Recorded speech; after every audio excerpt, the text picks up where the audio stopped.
The other day, Steve Skojec, he published a tweet on X about Christianity, and he said the following, responding to someone who was speaking about hell.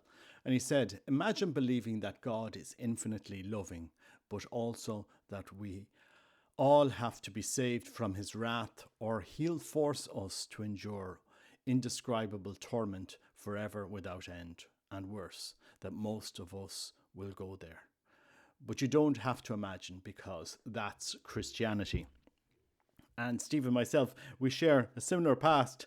He was involved in the Regnum Christi, and I was in the Legions of Christ. And I suppose you're exposed to some of the sad realities of the church that often leave people with a bad taste of their experience in the faith. But for me, it was a catalyst to go deeper into my faith, because I either had to accept it or reject it. Is it all just a fabrication, or is there something good, true, and beautiful in the faith? You know. And as I've blogged before, that led me to go to the Orthodox world and to consider becoming Orthodox. But then I said, what in Catholicism am I going to reject? And thankfully, it was the Carmelite saints, the great mystics, that helped me immensely on my journey to understand my Catholic faith more. But I just want to touch on this topic of hell, right? And kind of mull over it and expand it out and make people think a little bit about the topic of hell here. And I'm going to start with the Catechism of the Catholic Church. Now, if you've an animosity against the Catholic Church, maybe you're going to say, "Well, Robert, don't come at me with their teachings," and but you do have to know what is taught first in order to be able to critique it properly, right? And so we have to understand what is hell. Now, and hell is not the opposition to heaven. So heaven is up there and hell's down below. They're of equal existence. They are not. Hell and heaven are two totally different realities. Hell you can go to. It's a place, and hell is not a place. Some Catholics think, well, the children of Fatima saw hell. The children of Fatima did not see hell, because you cannot see hell. And I'm going to explain to you why you cannot see hell. It's in the Catechism, actually. And in the Catechism, we speak about hell in 1033, which is the entry in the Catechism. And it goes as follows. We cannot be united with God unless we freely choose to love him. This is how the church begins to explain hell to us in the terms of love. Really important. We cannot be united with God unless we freely choose to love him. And actually, in that first sentence of the Catechism, in 1033, he encapsulates the great tradition of the church. Because the great tradition of the church, what Christ came to do, is to unite us to him, to God. It's encapsulated in the very first sentence. The great tradition, union with God, theosis, deification, is the great tradition of the church. Never forget this. When people speak about tradition, what did Christ come to do but to introduce us into the most intimate friendship with him?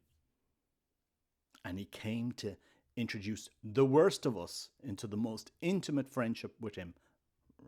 So anyway, we cannot be united to God unless we freely choose to love him. But we cannot love God if we sin gravely against him, against our neighbour, and against ourselves. Against what is true, good, and beautiful. Against the truth. We have to live in a right way. This is what Christ came to do. He who does not love remains in death. Anyone who hates his brother is a murderer. And you know what? That no murderer has eternal life abiding in him. Our Lord warns us that we shall be separated from him if we fail to meet the serious needs of the poor and the little ones who are his brethren. To die in mortal sin without repenting and accepting God's merciful love means remaining separated from him forever by our own free choice. This state of definitive self-exclusion from communion with God and the blessed is called hell. Okay, so the Catechism itself defines hell as a state, not a place. That's really important. They're not, hell and heaven are not two equally opposing forces. One is a place, and the other is a state of self-exclusion. And in order, really what Christ is trying to do is to teach us to understand the true nature of our freedom and the true nature of God. This is what Christ came to do. And you could a place to start meditating on this is the longest parable, which is in Luke chapter 15, the Prodigal Son. You just read all of Luke chapter 15. The start of it, what do the Pharisees say? What are they saying? Well, Christ is eating with sinners. Christ came to teach those who were lost the true path to love. Because hell is a state. This state starts here on earth and echoes in eternity. That's what hell is. I mean, when Christ says, do not hate, love, forgive. I mean, I don't know how many of you have hated somebody or to hate somebody. Somebody has done something to you and you hate this person. And that hatred, lives in our lives. We remember it. We're constantly wounded. We medicate this hate. We take drugs or drink or overabuse sex or whatever people use to deal with the suffering that they're dealing with, the hatred that they're dealing with. And Christ came to say, but no, that's not the way you're created to live. I'm going to give you a new existence, a new way of seeing your existence. And this is the whole message of Christ's gospel, right? And again, I'm kind of branching out here, trying to give a teaching that is not, okay, be good, go to heaven. And if you don't be good, God is going to condemn you to hell. That's not who God is. And there's a writer, Valentin Tomberg, much maligned by some people, but when I saw Steve Skojak's when I saw Steve's piece, it really caught me to think about what's the image of God that we have created sometimes, I'm just going to read you something here. The idol of power has such a hold on some human minds that they prefer a God who is a mixture of good and evil, provided that he is powerful, to a God of love who governs only by the intrinsic authority of the divine, by truth, goodness, beauty, and goodness. Remember when we say, Steve said, but also we, imagine believing in a God that is infinitely loving, but also that we have to be saved from his wrath, or he'll force us to endure indescribable torment forever without end. That's not God. That's not God. That's not the God that the Word became flesh. That's not the God that St. Paul speaks about. God came to teach us a lesson on freedom, you could say. They prefer a God who is actually almighty to the crucified God. However, the father in the parable of the prodigal child had neither sent his son far from his paternal home in order to lead a life of debauchery, nor had he prevented him from leaving and forced him to lead a life which was pleasing to him, the father. All he did was to await his return and to go and to meet him when the prodigal son was approaching his father's home. Everything which took place in the story of the prodigal son, save for his return to the father, was clearly contrary to the will of the father. Now, the history of the human race since the fall is that of the prodigal son. It is not a matter of the law of involution and evolution according to the divine plan of modern theosophists. Valentin Tomberg had been part of the Theosophical Society and left it and became a Catholic, so he's speaking here of theosophists, but rather of an abuse of freedom similar to that of the prodigal son.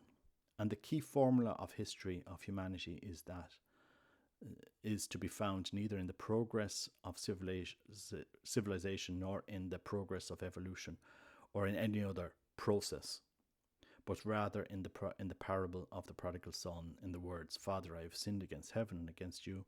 I am no longer worthy to be called your son. Treat me as one of your hired servants."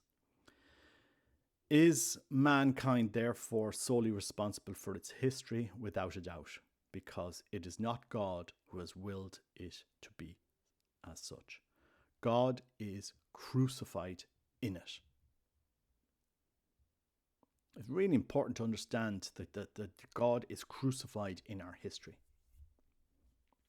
One understands this when one takes account of the significance of the fact of human freedom, and likewise the freedom of the beings of the spiritual hierarchies, the angels, archangels, principalities, powers, virtues, dominions, thrones, cherub and seraphim. All these beings, including man, have an existence that is either real or illusory. If they have real existence, if they are not a mirage, they are independent entities endowed not only with a phenomenal independence but also a noumenal independence. Now, noumenal independence is what we understand by freedom. Freedom, in fact, is nothing other than the real and complete existence of a being created by God. To be free and to exist are synonymous from a moral and spiritual point of view. Just as morality would not exist without freedom, so would an unfree spiritual being, soul or spirit, not exist for itself, but would be part of another spiritual entity which is free, which really exists. Freedom is the spiritual existence of beings. When we read scripture that God created all beings, the essential meaning here is that God has given freedom or existence to all beings. Freedom once having been given, God does not take it back. This is why the beings of the 10 hierarchies mentioned above are immortal. Death, not separation from the body, but real death, which is the absolute deprivation of liberty, i.e. complete destruction of the existence given by God. But who or what can take the divine gift of freedom, the divine gift of existence from a being? Freedom, existence, is inalienable, and the beings of the 10 hierarchies are immortal. The statement freedom or existence is inalienable can be understood as the highest gift, the very greatest value imaginable.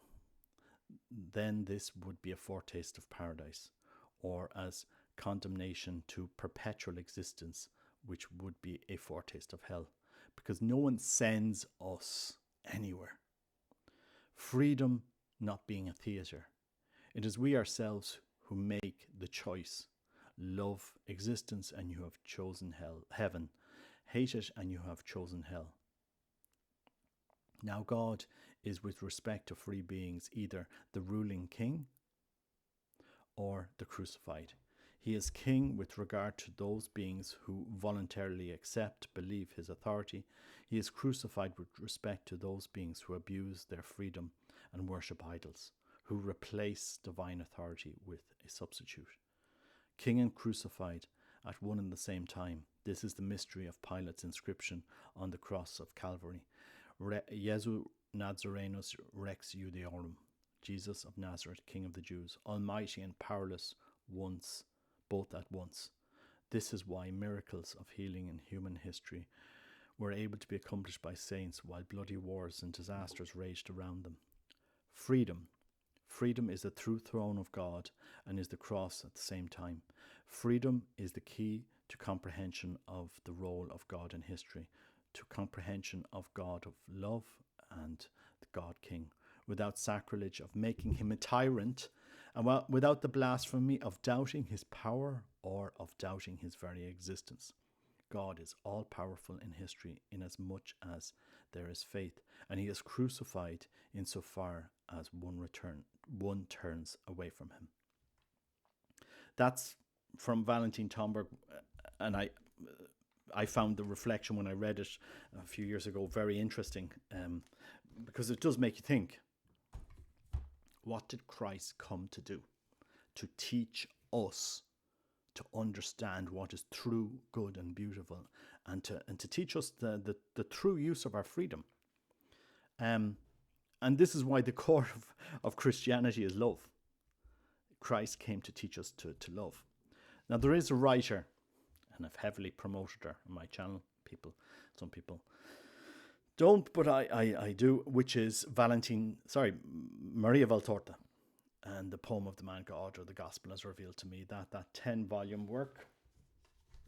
Let's bring it up here. 10 volumes. And in there, there is a story, and you could look at this in two ways. For those reading her work, you could look at her. Well, look, some people say it's a literary work, and other people say, look, there is a supernatural element in her work. I very much believe there is a supernatural element in her work, but as regards the prodigal son, that parable of the prodigal son, the longest parable in the Gospels, in the Synoptic Gospels, right? Because St. John doesn't have them. That parable is played out eloquently in the poem of the man God, because we see Christ saying that story, speaking to the life of John of Endor. This man that they meet in Endor, his name is Felix, and he gets a new name called John. And this man who was,